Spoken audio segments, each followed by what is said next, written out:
Hi Kat, this is Professor Austin with MDD 461, Senior Project 2. So I am going to conduct a midpoint review based on your online portfolio up to this point in class. One of the first things that I want to address is just really making sure that the purpose of your website is clearly defined. So one of the ways that you can do this is making sure that your logo or your tagline is easily identifiable. So as I look at your website here, you have a welcome statement, and then I'm not sure if this this image with KGD, which I'm assuming is the kitten graphic design, is your logo. I would highly recommend, turning that or moving that up more to the upper left-hand corner. So when your user first enters the website, the first thing that they want to see is your logo, and then some sort of slogan or tagline. And welcome to Kitten Graphic Designs could be your slogan if you wanted it to be, but I would almost make that secondary to your logo. Your logo is going to be the thing that really stands out to the users. And then consider when it does, when you are thinking about that tagline, you really want it to be bold. You want it to stand out. You want it to encompass what it is that you do. So, you could revise that to professional, consistent graphic design, or, get some really good action words in there or adjectives in there to really define what it is that you do. Now, another way to accomplish a clearly defined website is through the use of a mission or a purpose statement on the home page. So I noticed that you actually have an about statement on your about page. I would almost recommend bringing that about statement over to the home page and removing the about me page. Now, the effective thing about that is it will bring more professionalism into your website. There's not as many links for your user to click on, and normally, professional website, you really want to stick to maybe 4-5 tops in your navigation area. You don't want your user to get too confused and wonder, oh no, what do I want to click on next? So bringing that about me statement onto your homepage, and then really when it comes to that statement, list in there what are your strengths, what is it that you most enjoy working on. What are your personality strengths? Do you work well in teams? Do you, are you able to quickly identify a potential client's needs and address those needs? So include that in some sort of welcome statement or mission statement on your homepage. Now you have your copyright symbol, which is fantastic, and then you have kitten graphic design. With that copyright symbol, that actually encompasses all of this, where you have your statement of authenticity, and then you have, this work is not to be reproduced, so on and so forth. You actually really don't need all of that. The only thing that you really need on this part is your copyright symbol, the author, and the date. That copyright symbol basically in itself states what you've said here. So that would really increase the professionalism of your website as well. Make sure that your pages are named correctly. So, you have this named table of contents. I would change that and make it more design specific. So, if KGD is the name of your website, you could say KGD hyphen professional, powerful design solutions, and that would be in the title rather than table of contents. Now think of search engine optimization. When someone searches a website, they're not going to search table of contents. They want to search graphic design or designs that are simple, that are effective, that are powerful, that are produced in a timely fashion. So you want to include those items in your title, and that's really going to increase search engine optimization. Again, as it comes to the contact page, you simply have contact. I would change that again to KGD, Simple Design Solutions, Contact Us, or Contact Me. Get specific again in that title.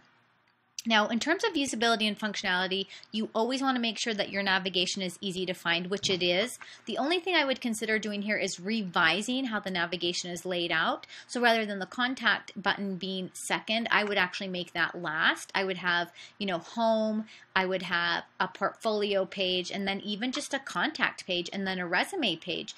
The portfolio page would encompass all of your projects, digital media. Rather than having a gallery and a portfolio, one page that has everything really draws that user in to know, okay, I want to see the portfolio pieces, but if I click on that, they get confused. They don't know which one to click on. I would really just have one link and then drill down from there. So you could have, you could do a pop-out menu. I've seen those recently. Or you could even just have a gallery page and then have the sections in headers. And then as your user scrolls down, they can actually click on, click on an image there. Make sure again that you have no broken links. Make sure that each page goes to the correct place. In terms of contact, one of the biggest things that you probably want to do here is you want to make sure that you include social media badges. So KGD should have a Facebook account. It should have a LinkedIn account. Might even have a Twitter account. It might even have an Instagram account. But link those up so that your users have a really easy way to contact you.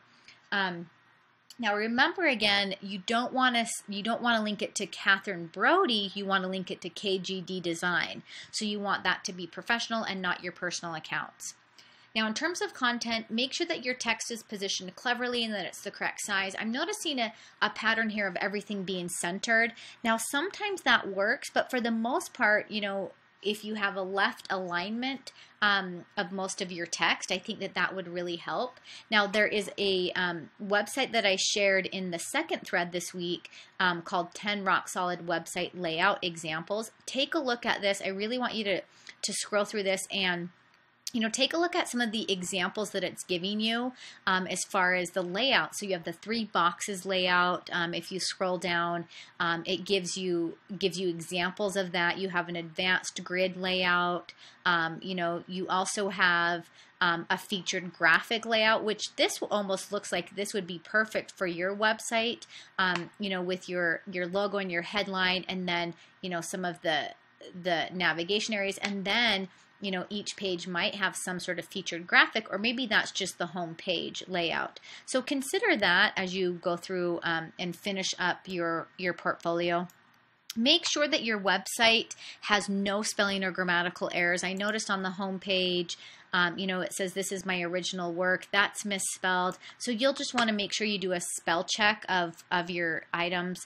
When it comes time to your portfolio pieces and importing everything, I was a little confused by the array, meaning that, if I click on your portfolio site, there was a few risque photos here, and I'm not sure if the reasoning behind that, but you want to be really careful when you start applying for positions and when you start sharing your work with clients.